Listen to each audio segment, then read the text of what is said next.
광화문 저 안에서는 오늘날 대한민국이 있을까요? 결코 없습니다. 결코 없습니다. 그런데 사실 국가가 망하는 건 제일 원리가 뭐냐면 내부의 전쟁입니다. 베트남이 왜 그랬어요? 베트남도 결국은 제가 많이 이야기했습니다. 베트남은 역사상 가장 완벽한 평화협정이라고 평가를 합니다. 파리 평화협정을 1973년도에 미국의 키신저 국무장관과 또 레두토 월맹의 수상이 가서 만들었습니다. 그리고 거기에서 완벽하게 조치가 되고 미군이 철수하면서 모든 전투기를 포함해서 탱크, 장갑차, 그 다음에 M16 그 모든 무기를 그대로 두고 있었습니다. 그때 베트남의 피구 정부의 베트남의 군사력은 세계 4위였습니다. 그런데 한 번 싸우지도 못하고 75년 1년 반 뒤 5년 구정 공생 때에 저버렸습니다. 사실은 여러분들 베트콩어로 하시는 월맹은 소총 하나 변변하게 없습니다. 누가 하나 변변하게 없습니다. 그래서 총이 모자라니까 앞에 가는 병사를 뒤따라가다가 그 친구가 죽으면은 그 친구의 소총을 가지고 그 친구의 군화를 신고 싸우던 그런 군대한테 세계 사회의 것을 왜 그러냐? 지금 목사님 말씀하시는 내부의 적 때문에 망한 것입니다. 자, 그러면요. 그때 베트남의 내부의 적하고 한국에 있는 지금 수사파들이 만드는 내부의 적하고 어느 게 더 심각해요? 그 당시에 베트남의 인구가 2천만 명이었습니다. 그래서 평화협정의 핵심 결정 중에 하나는 북이 17도선을 중심으로 해서 그 이북에 있는 베트남 국민들은 다 내려갑니다. 이남에 있던 월맹 사람들은 다 올라가요. 그런데 월맹에서 지시를 했습니다.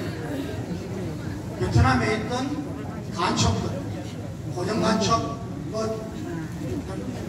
확인했던 간첩들과 그 간첩들에게 소동에 속고 해서 동조한 종교인을 포함한 겁니다.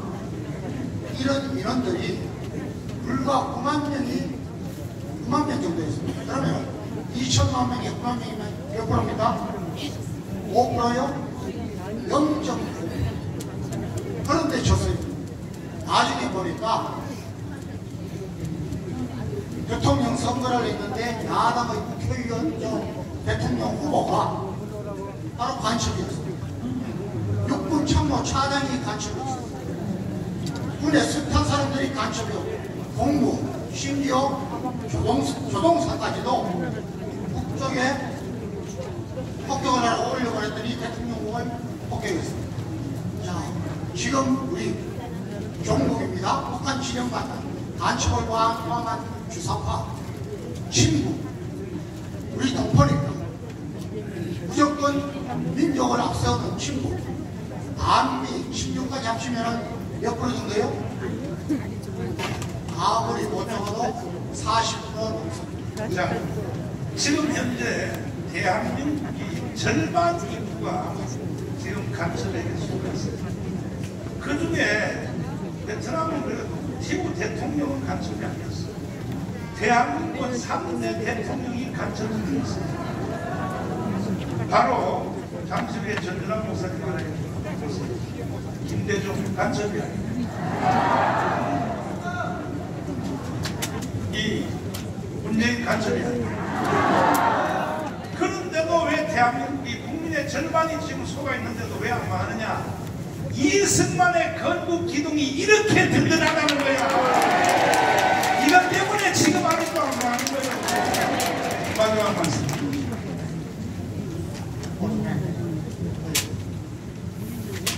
오늘은 이 말씀을 좀 드리겠습니다. 자, 여기 보겠습니다. 이것은 목사님도 수도 수도 없이 말씀하셨습니다. 깨 끓는 깨물이 기본입니다. 보일 끓여 삶았던 또는 보일링 플로버 신드롬입니다. 이것은 1869년도인가 독일의 생리학기 프리드리히 울츠라는 사람이 실험을 해가지고 얘는 섭씨 21도에서 깨구리를 집어넣고 1시간 반 동안 섭씨 37.5도까지 서서히 가열을 했습니다. 그러면 한 1시간에 0.2도씩 가열을 합니다. 그런데 깨구리가 끓는 물에다가 탁 집어넣으면 그냥 반사적으로 튕겨나갔습니다. 펄쩍 뛰어. 그런데 저렇게 서서히 가열을 하니까 깨구리가 반응을 하지 못하고 거기서 넘기지 못하고 있다가 죽는다는 거죠. 이게 바로 3론 깨구리 신드롬입니다. 이건 뭐냐? 그냥 내부적인 변화, 다가오는 위협에 둔감하면 죽는다는 겁니다. 여러분, 우리나라 참 안타깝게도 외침을 얼마나 받습니까? 그런데 둔감해요.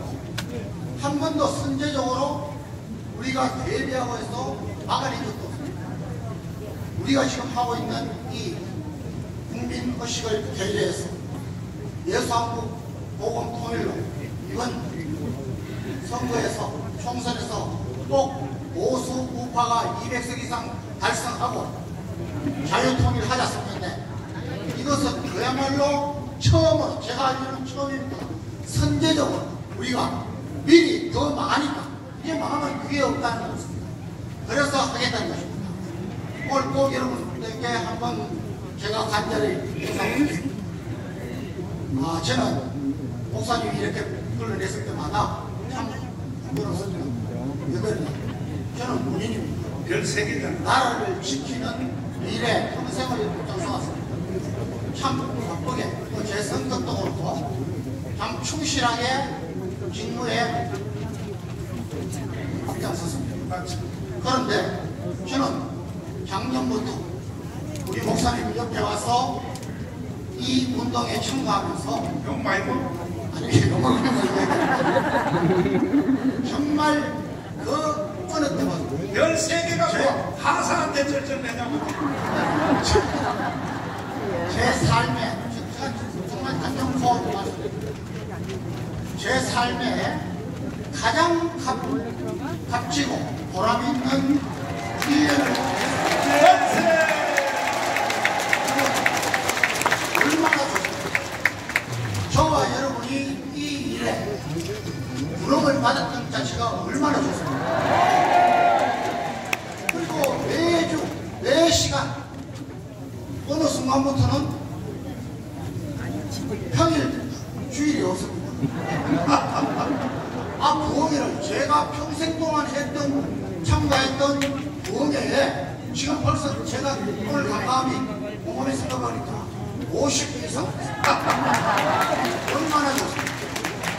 지금은 딱 이제 저와 여러분이 끝까지 말씀하십니다. 제가 말씀 많이 드리죠. 하나님이 CCTV에 지켜야 됩니다.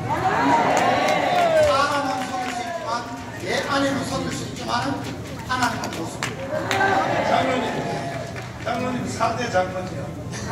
4대 집안에 고신측이죠. 골 때리는 고신측.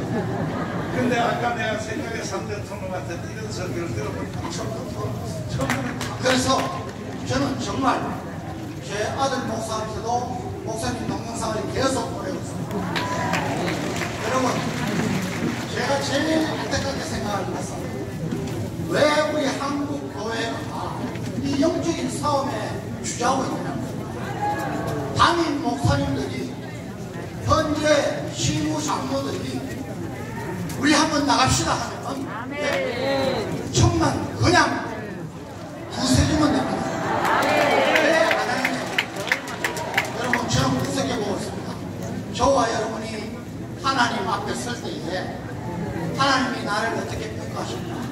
내가 하나님께 어떤 보고를 드립니까? 중년 때 다행히 성령 체험을 하고 또 무서운 아내를 만나가지고 깜짝없이 그렇게 살아왔습니다. 그런데 정말 최고의 삶을 살았습니다. 하나님이 저를 정말 축복의 길로만 인도하셨습니다. 그럼에도 불구하고 저는 지금 제 삶이 앞으로 얼마나 하나님께서 허락하실지 모르지만은 제 평생의 남은 삶이 지금보다 더 소중하고 하나님 앞에 점수 딸 기회라 생각하고 여러분 한 명, 두 명, 내 자녀, 내 친척부터 내 친구들부터 직접 해야 됩니다. 저는 여기 계신 우리 동영상을 보고 계시는 우리부터 먼저 부름받은 우리부터 정말 알곡처럼 하루에 10명, 20명 하면 됩니다. 저와 우리 최근서는 벌써 바쁜 중에도 500명 이상을 했습니다. 어려운 게 아니더라고요. 하십시오.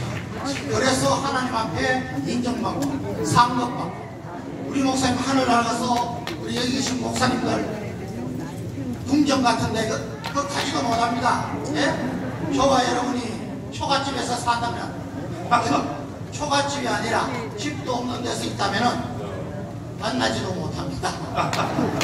여러분 이제는 말이 필요 없습니다. 하루하루 아껴야 됩니다. 밤낮을 아껴야 됩니다. 실천하고 순종하는 것만이 나를 살리고 내 후손들을 살리고 저와 여러분이 하나님 앞에 축복 누리겠습니다.